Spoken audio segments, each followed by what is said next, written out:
The United States right now is in the midst of something called Plan 2027, also known as the birth of the Fourth American Empire. You see, right now we look around, we see the $38 trillion worth of debt that the United States has, we see the polarizing headlines, and we see the de-dollarization around the world. To some, it looks like we're seeing the final credits roll on the American empire. But what if we aren't watching a funeral? What if we're watching the birth or the rebirth of a new America? In biology, there's something called ecdysis. It's that moment when a creature outgrows its old, rigid shell and sheds it to reveal a larger, more capable version underneath. But in geopolitics, we call it kind of like a phase shift. Take France, for example. Most people remember Napoleon's first empire. It was grand, it was land-hungry, and ultimately crushed in 1815. It died, but then, just a few decades later, the Second French Empire emerged, spreading across Africa and Asia, lasting well into the 20th century. It wasn't the same as the empire before, but it was more like a sequel, or maybe a reboot, a good reboot. Not like a lot of the reboots we see today in Hollywood. Because, oh lordy, I've seen a few of those. Now, to understand where the USA is going in 2027, we have to look at the three versions of America that came before this. You see, America's first empire, which was from the 1800s to about the 1890s, it was a continental sprawl. This was the era of manifest destiny.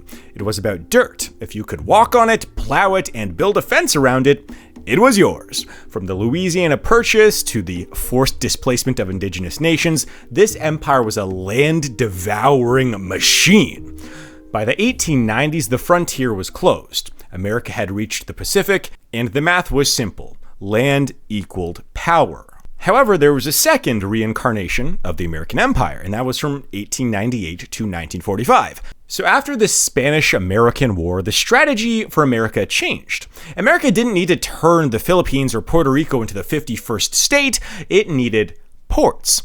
This was the empire of the open door and the blue water navy. It was about controlling the trade routes. The math shifted. Access now equaled power, not land. And then their third version of their empire was 1945 up until just recently. This was one that occurred after World War II. America didn't want to occupy your land anymore, it wanted to run your software. This was the empire of the liberal international order. It was built on the Bretton Woods system, NATO, and most importantly, the U.S. dollar. It was a unipolar world where American rules were the global operating system. And this time, the math was a little bit more abstract, and that was American standards that equaled power. But standards are being rewritten today. The rules are being ignored. The Third Empire, the one that was built on globalization and spreading democracy, is currently undergoing a massive structural failure. But is it a fall? Or is it the ghost of American power just finding a new, more efficient body to inhabit? You see, as we sit here in early 2026, the blueprints for Plan 2027 are already being executed. And they're making headlines all around the world, and they have been for at least the past year, but actually more than the past year. And so yes, even though America is trying to gain some more land, it's not just about the land. It's not even just about trade, which they're going after as well.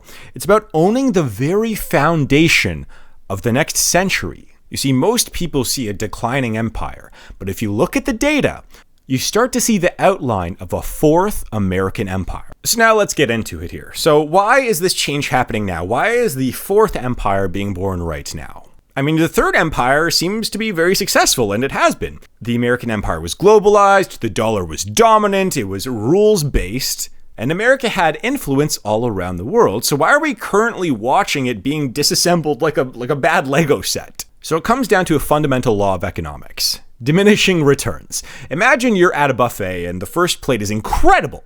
The second plate is great. And then, by the third, fourth, and then the fifth plate, you just aren't enjoying the food anymore. You're just in pain. And if you're old enough like me, you probably remember the Pizza Hut buffets from when you were a kid. It is just so delicious, but after 5 plates, you never want to see Pizza Hut again. For 80 years, the US sat at the global buffet, but in the early 2020s, the cost of being the world's hegemon started to outweigh the benefits. And especially after 2020, this is when the real bad stomachache started for the United States. So let's talk about the dollar. For decades, the greenback was the universal language of money. If you wanted to buy oil in Riyadh or electronics in Seoul, you spoke the dollar. But something shifted. In 2000, the dollar made up about 71% of the global foreign exchange reserves. By early 2025, that number had slid to 58.4%. By the start of 2026, where we are now, we've seen a dip below 47% in some categories of official reserves. So why is this happening? Why is the dollar losing power? Well, because of weaponization. When the US used the dollar-based financial system, which is also known as SWIFT, which hasn't been brought up in the news in about 3 years, but when that was used as a weapon in 2022 against Russia, the rest of the world looked at their bank accounts and had a collective epiphany. It's called counterparty risk. They realized that if the US owns the software your money runs on, you don't actually own your money. By 2026, the BRICS nations, now including heavy hitters like Saudi Arabia and the United Arab Emirates, they moved from talking about an alternative to building a new one.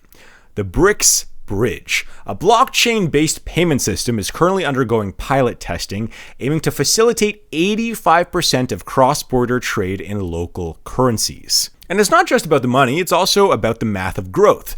Look at the projection for 2026. So the G7 countries, which are now becoming the old guard of the economic world, they are expected to grow at just 1.1% per year. Meanwhile, the BRICS Plus nations are now projected to grow at 3.7%. In 1990, the G7 accounted for nearly 50% of global GDP. Today, in 2026, the BRICS nations have overtaken them in purchasing power parity, also known as PPP. They are accounting for 41% of the world's economic activity compared to the G7's 28.4%. The United States' power is currently being diluted all around the world, but it also has some political friction at home. So in economics, we call it a political risk. When a country is unified, it can project power. When it's polarized, it spends its energy fighting itself. As of 2026, 43% of US CEOs rank uncertainty as their number one economic worry, higher than any of their global peers. I mean, when you can't agree on your own budget or your own borders, you can't effectively police the rest of the world as well, no matter how hard you try. Although it's not like the US has always been the best policeman, to say the very least. But the United States was looking at the board. The dollar is eroding and getting bypassed, the competitors are growing faster, the home front is fractured, so it had to change strategies. A 19th century empire would have started a world war to fix this, but the Fourth American Empire is smarter than that. Hopefully. It's performing a strategic retreat. It's called the sunk cost fallacy. Most of you may know this. Instead of spending trillions more to save a third empire that is structurally destined to fade, the US is taking its ball and going home. And it's trying something else. You see, if the third empire was about being everywhere around the world and having a say in everything, the fourth empire is more about being essential to the world. If the world wants to move away from the dollar, fine. But the US is building something where if you do something like that, you may have to pay let's call it a fortress tax. So to a medieval knight, a fortress was stone walls and boiling oil. To a 20th century general, it was bunkers and radar.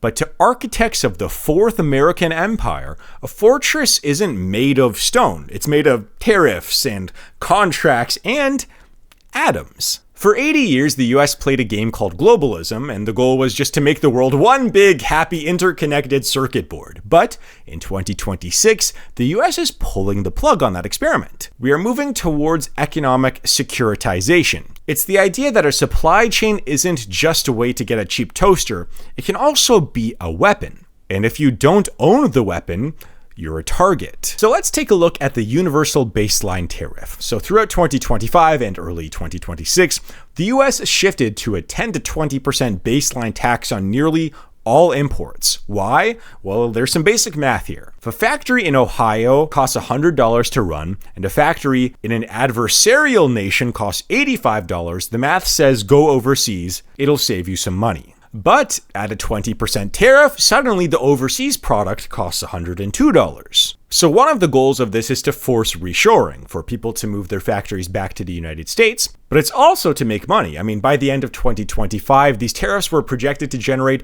about $264 billion in annual revenue for the federal government, and I'm sure the government will spend that very responsibly. And just some perspective, like how much money that is, that's an entire war chest. That's the GDP of tons of other mid-sized countries around the world. And that is just from the tariff revenue that was put in last year. So all that money is going into the war chest and the fortress, but you can't build a high-tech fortress without stuff. So cobalt, lithium, neodymium, the vitamins of the modern world is what they're called. On January 15th of 2026, the president signed a landmark executive order adjusting imports of processed critical minerals. Now, it set a ticking clock, a 180-day deadline ending in July of 2026. The ultimatum? Align or be excluded. The U.S. is effectively building a minerals version of NATO. If you are a trusted ally like Australia or Canada, depending on the day, or Japan, you get a golden ticket to the American market. If you aren't, you're on the outside looking in. And the U.S. is getting aggressive about where it finds these vitamins. So Greenland, you may have heard of from some people that made some fantastic videos on Greenland just a little while ago. Please check out my video. But over the last few weeks and months, the rhetoric about purchasing Greenland returned, but with a sharper edge this time. The US isn't just interested in the ice around Greenland or just using it as a military base. It's also about its minerals. It's the Tanbreeze mine, home to arguably the world's largest deposit of rare earth elements. Now there's also Venezuela. I mean, on January 3rd of 2026, the world woke up to news that Maduro was snatched pretty much out of his bed. Now, with the removal of Maduro and the previous regime, there was a goal that was clear. Stabilize the nation to unlock the world's largest oil reserves and massive deposits of coltan and gold. And there's also news about potential US intervention in Iran with their instability right now with their protests going on around the country. The US could theoretically intervene and force a reorientation of the government, which would have a lot of benefits for the United States, but also one of the big plays is that it would ensure that for the next century, a lot of their minerals and resources would be traded with the United States first and not China or Russia. But now we're going to move on to another powerful tool from the American fortress, and that is secondary sanctions. So as America is building this fourth empire, it's realizing that it can't force everyone to use the dollar. However, it can force them to use what is called the American stack. So if you want the newest chips from Intel, which the US now owns 9.9% of, or if you want access to the newest and best AI models that run your hospitals and your power grids and maybe even your military, well, you have a choice. Trade in dollars or lose access to all of these things. By using its fortress status, the US is making it nearly impossible for nations to de-dollarize without also demodernizing. It's like a giant high-stakes game of stay with us or you're going to be stuck with 2010s technology forever. But as the walls go up around this physical world, the Fourth Empire is busy building something that's even more invisible. Something almost ghost-like. And I mean, what is a ghost? In folklore, it's a spirit that haunts a house, but in the 21st century, the ghost is code. It's the intelligence that lives inside the machine, and the Fourth American Empire has realized something profound. You don't need to occupy a country if you occupy its mind. It's kind of like one of my favorite movies, My Big Fat Greek Wedding. There was this quote about, yes, sure, the man can be the head of the household, but the woman is the neck, and the neck can turn the head any way she wants. So the United States is trying to be the neck of many other countries. For centuries, empires were built on hard power.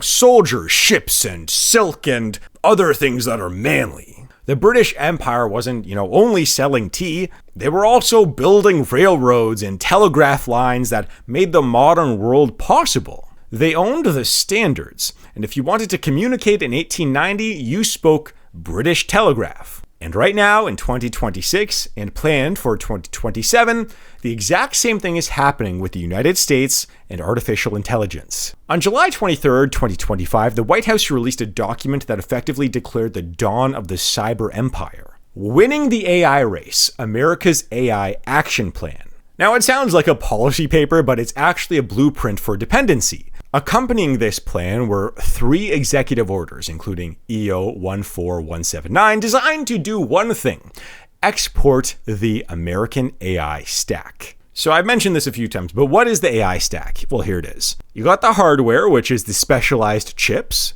You have the infrastructure, which is the massive data centers and fiber optics. You have the model, which is the brain, aka OpenAI, Google, Anthropic, whatever. And then you have the application. That's the software you actually use to run your hospital, your bank, or your phones. So the strategy is fairly simple. If you think about it, the US is no longer selling just software. They're kind of selling sovereign AI packages. So they're asking other countries, want to modernize your economy?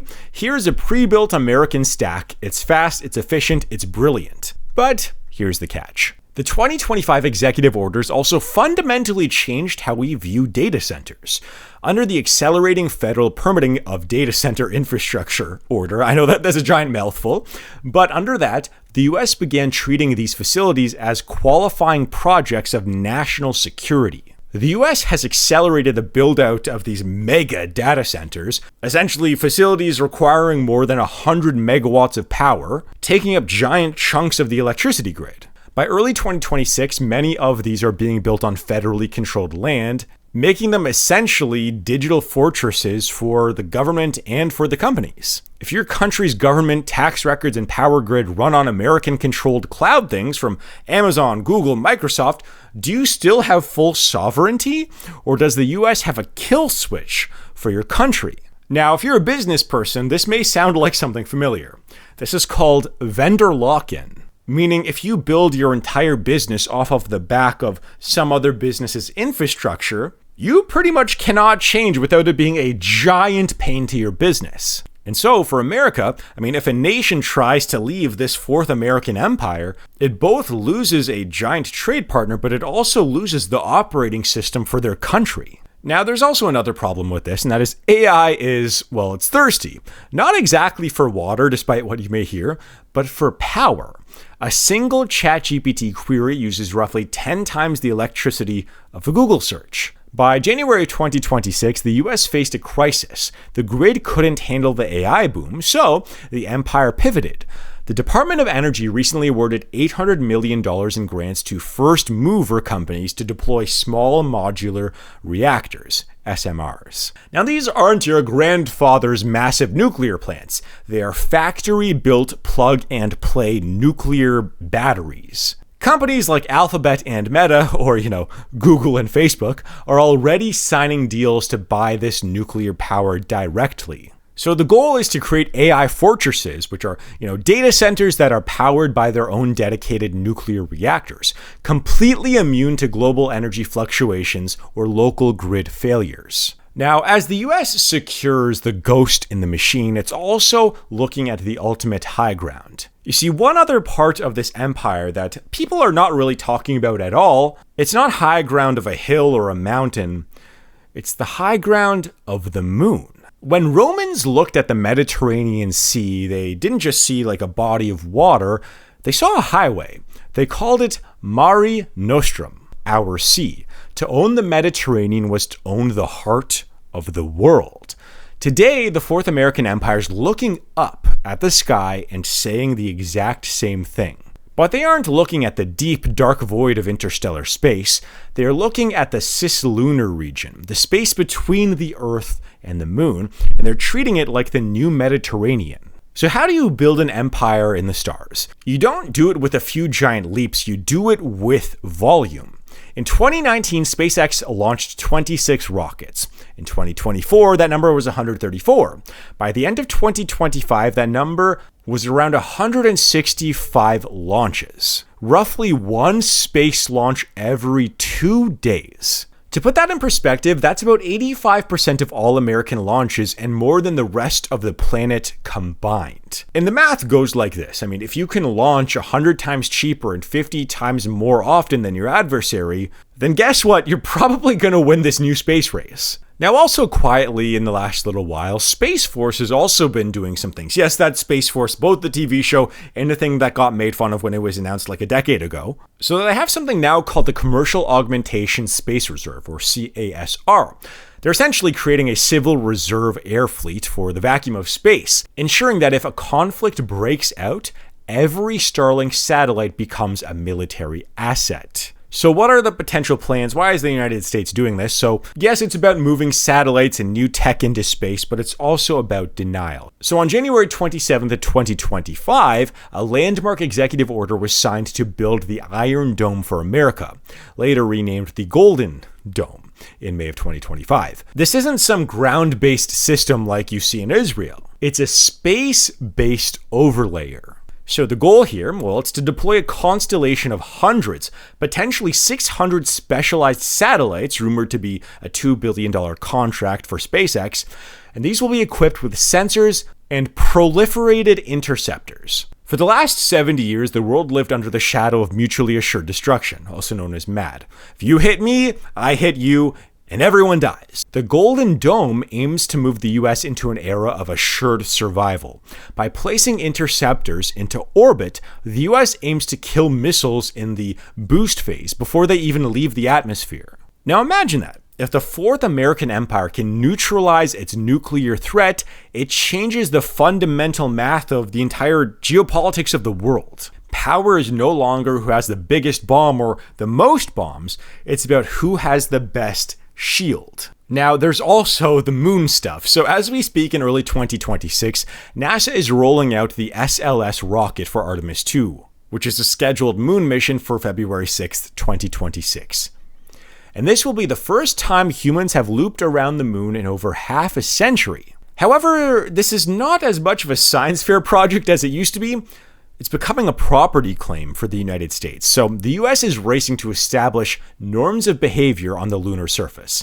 By building the first permanent outpost near the lunar South Pole, where the water ice is, the US is effectively setting the zoning laws for the 21st century. The cislunar transportation market is projected to be worth $19 billion between now and 2030. So, if you want to mine the moon for helium-3 or set up a propellant depot in the 2030s, you'll be doing it on an American-regulated highway. And in a sense, this version of the Fourth American Empire, the one that is planning to expand into space and expand on the moon, that's actually mimicking what the United States did with its first empire, the Manifest Destiny one, the one that spread out so far and so quick and built up so much that no other powers could come and claim land around them. Now, the next thing here about the Fourth American Empire is actually one of the more controversial ones. You see, for decades, the United States told the world a story. It was a story about the invisible hand. The United States told everyone that the government should stay out of the way, and that the free market was a wild horse that ran best if it wasn't fenced in. But as of the last few years, the Fourth American Empire stopped telling this story. Instead, it started building a national champion model. In the 20th century, we called this industrial policy, and it was a dirty word in Washington. So now we can take a look at Intel again, which is something I mentioned earlier. In the old world, if a company struggled, it went bankrupt or got bought out by a competitor. But as of recently, the US government was doing something radical. Through the CHIPS Act and the subsequent national security grants, the government effectively took a 9.9% equity stake in Intel's foundry business. And this was a large signal that the US is okay with potentially not being a completely free market anymore. It might be becoming something like state capitalism. The US government is now a shareholder in the world's most important hardware. This creates what economists call a dual-use corporate structure. The company remains private and competitive, but its North Star is no longer the quarterly earnings report. It's the Department of Defense's roadmap. And we've seen this before in history. I mean, think of the Dutch East India Company, the VOC. It had its own ships, its own army, and its own currency, but it existed to serve the interests of the Dutch state. Or the British East India Company, which effectively governed India on behalf of London.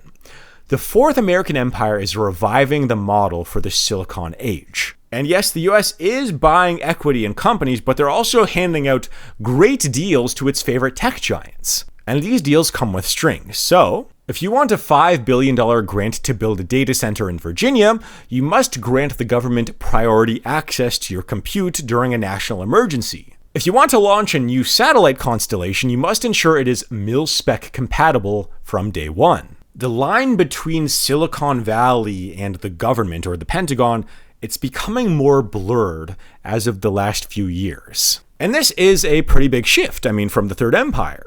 Third Empire wanted efficiency. It wanted the cheapest chips from Taiwan and the cheapest batteries from China. The Fourth Empire wants resiliency.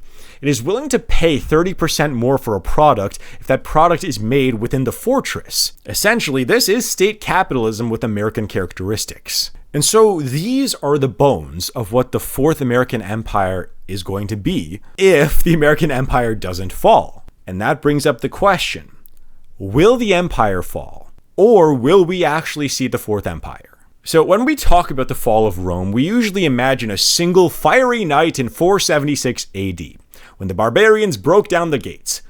But that's a myth. Rome didn't fall so much as it liquefied. It shifted. It moved its capital to Constantinople and lasted another 1,000 years as the Byzantine Empire. They didn't even call themselves Byzantines, by the way, in the Byzantine Empire. They still called themselves Romans. So the question for 2027 isn't whether America will survive, it's whether the Third Empire must die so that the Fourth can live. Now, here's the case for the fall, and if you're a pessimist, the data from 2026 so far is pretty loud. So as of right now, the United States national debt, as I'm checking, is $38.45 trillion.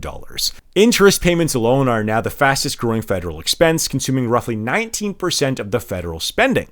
The United States is currently paying more to rent the past debt than they are building the future infrastructure of the country. Even though the US is going to be projected to grow at about 2.5% to maybe 3.5% very optimistically in 2026, the BRICS nations are expanding their share of the global pie much faster. And most of those countries are at minimum hitting 3.5% GDP growth. There's also just a lot of other question marks currently going on in the United States, and one of which is the current administration seems to be doing very random yet very powerful decisions on a whim, it seems like sometimes. Who knows if they'll have any alliances in the next year or two, or if they'll get tariffed or even embargoed by some of their big trading partners. There's potential that a war could theoretically start soon, even though many think that is an unlikely scenario. There's just a lot of question marks going on right now, which could lead to the fall of the United States before the rebirth. Just something to leave you with here is empires don't usually end because they get conquered. They end because they become irrelevant.